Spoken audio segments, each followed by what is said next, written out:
Fortunate is the man who meets a real saint. Life is fulfilled when one meets a real saint. Never mind if he smears his body with ash, roams around naked, wears only a loincloth, or lives like an ordinary householder. The divinity in him does not get affected by his mode of life. Once sage Narada asked Mahavishnu, "What does a person get from meeting a saint?" The Lord smiled and said, "Ask that insect over there which is rolling a particle of clay."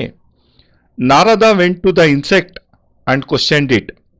The insect heard the question, looked up at the sage, and died at once. Narada went back to Mahavishnu and told him what had happened. Lord Vishnu asked him to return after 1 year. Narada returned after a year and repeated his question.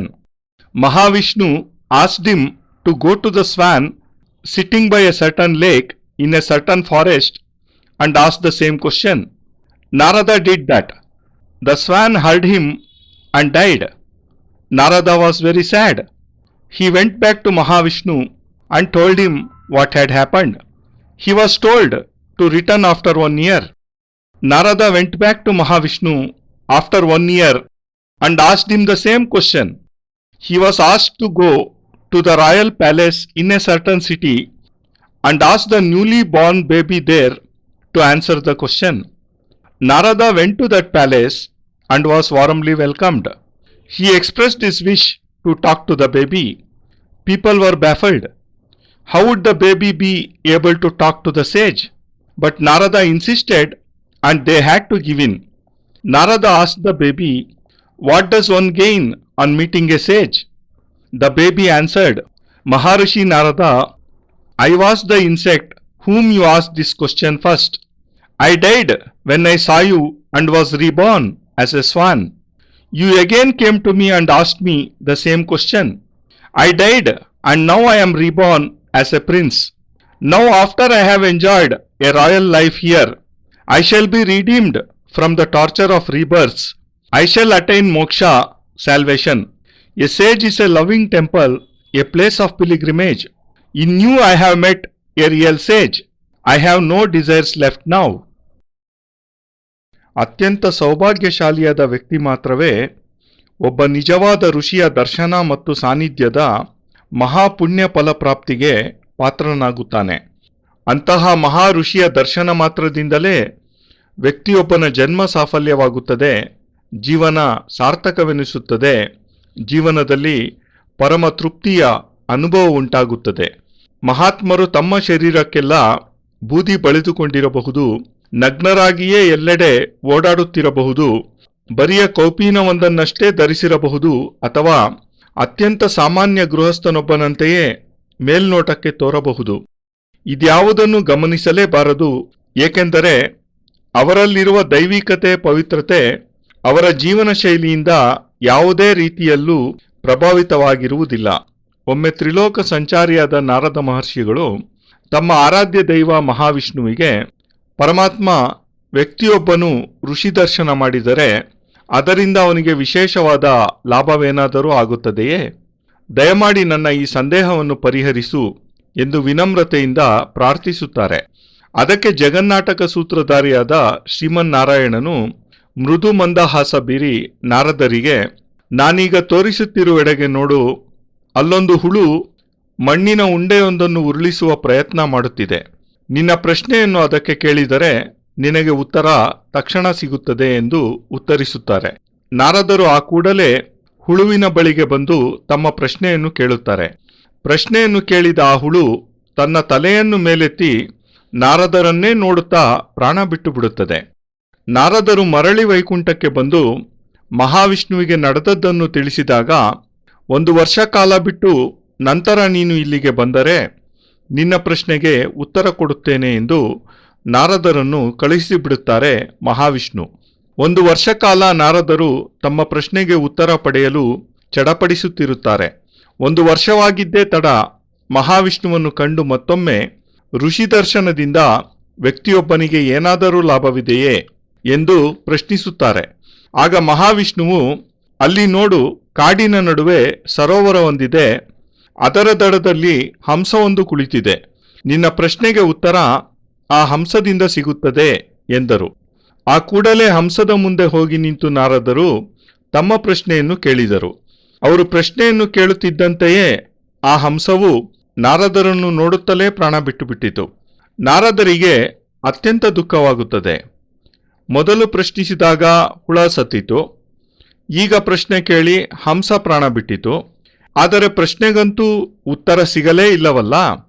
ವೈಕುಂಠಕ್ಕೆ ಹಿಂತಿರುಗಿ ನಾರದರು ನಡೆದದ್ದನ್ನು ಮಹಾವಿಷ್ಣುವಿಗೆ ತಿಳಿಸುತ್ತಾರೆ. ಅದಕ್ಕೆ ನೀನು ಪುನಃ 1 ವರ್ಷಕಾಲ ಬಿಟ್ಟು ಇಲ್ಲಿಗೆ ಬಂದರೆ ನಿನ್ನ ಪ್ರಶ್ನೆಗೆ ಉತ್ತರ ಸಿಗುತ್ತದೆ ಎಂದು ಮತ್ತೆ ನಾರದರನ್ನು ಹಿಂತಿರುಗಿಸಿ ಕಳುಹಿಸಿಬಿಡುತ್ತಾನೆ ಮಹಾವಿಷ್ಣು.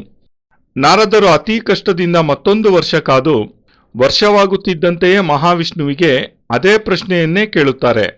ಈ ಬಾರಿ ಮಹಾವಿಷ್ಣುವು, ನೋಡು, ನೀನೀಗ ನಾನು ತೋರಿಸುತ್ತಿರುವ ಅರಮನೆಗೆ ಹೋಗಿ ಅಲ್ಲಿ ಈಗಷ್ಟೇ ಜನ್ಮ ಪಡೆದ ಮಗು ರಾಜಪುತ್ರನನ್ನು ನಿನ್ನ ಪ್ರಶ್ನೆಗೆ ಉತ್ತರಿಸುವಂತೆ ಕೇಳು. ಆ ಮಗುವಿನಿಂದ ನಿನ್ನ ಪ್ರಶ್ನೆಗೆ ಉತ್ತರ ಸಿಗುತ್ತದೆ ಎಂದು ತಿಳಿಸುತ್ತಾರೆ. ನಾರದರಿಗೆ ಮನದಲ್ಲೇ ಭಯ, ಆತಂಕ. ಈ ಮಗುವು ಆ ಹುಳ ಮತ್ತು ಹಂಸದಂತೆ ನನ್ನ ಪ್ರಶ್ನೆ ಕೇಳಿ ಪ್ರಾಣ ಬಿಟ್ಟರೆ ಮುಂದೆ ನನ್ನ ಗತಿಯೇನು? ರಾಜ ನನ್ನನ್ನು ಸುಮ್ಮನೆ ಬಿಡುತ್ತಾನೆಯೇ?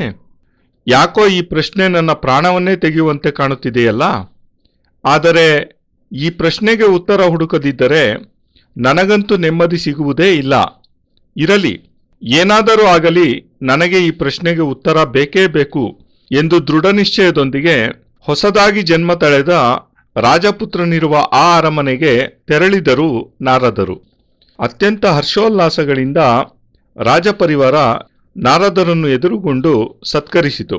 ನಂತರ ನಾರದರು ರಾಜನಿಗೆ, ನಾನೀಗ ಇದೇ ತಾನೇ ಹುಟ್ಟಿರುವ ನಿನ್ನ ಮಗುವಿನೊಡನೆ ಮಾತನಾಡಲು ಬಂದಿದ್ದೇನೆ.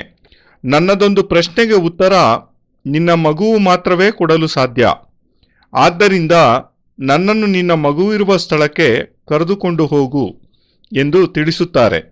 ರಾಜ ಮತ್ತು ಅವನ ಪರಿವಾರ ನಾರದರ ಈ ವಿಚಿತ್ರ ಬೇಡಿಕೆಯನ್ನು ಕೇಳಿ ಗಾಬರಿಯಿಂದ ದಿಕ್ಕೇ ತೋಚದಂತಾಗಿ ಬಿಡುತ್ತಾರೆ.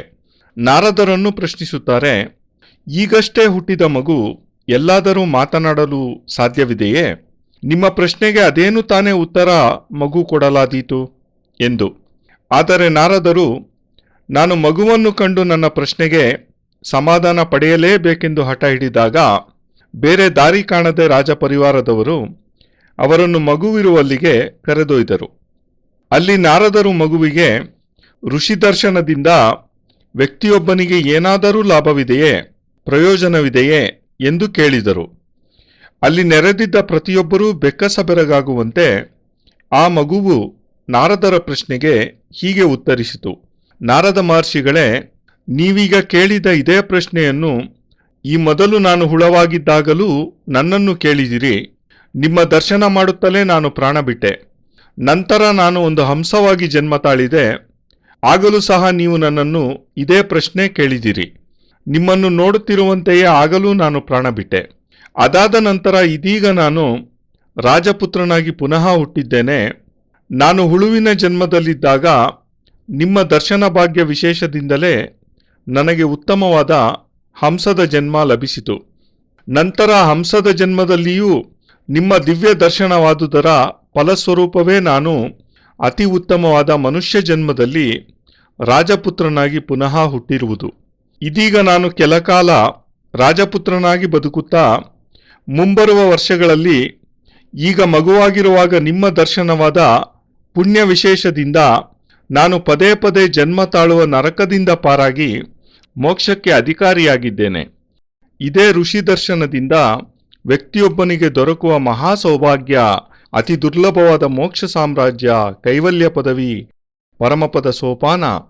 ಋಷಿ ಎಂದರೆ ಭಗವಂತನು ಸದಾಕಾಲ ವಾಸವಾಗಿರುವ ಪ್ರೇಮ ದೇವಾಲಯ, ಪರಮ ಪವಿತ್ರ ಯಾತ್ರಾಸ್ಥಳ. ನಿಮ್ಮಂತಹ ನಿಜವಾದ ಋಷಿಯನ್ನು ದರ್ಶನ ಮಾಡಿದ್ದರಿಂದ ನನ್ನಲ್ಲೀಗ ಯಾವುದೇ ಕೋರಿಕೆಗಳಿಲ್ಲ. ನಾನೀಗ ಎಲ್ಲ ಬಂಧನಗಳಿಂದಲೂ ಮುಕ್ತನಾಗಿದ್ದೇನೆ. ಮಾನವ ಜನ್ಮದ ಸರ್ವೋಚ್ಚ ಲಕ್ಷ್ಯ ಮೋಕ್ಷ. ಅದನ್ನೇ ಪಡೆಯುತ್ತಿದ್ದೇನೆ ಋಷಿ ದರ್ಶನ ಸೌಭಾಗ್ಯದ ಮಹಿಮೆಯಿಂದ.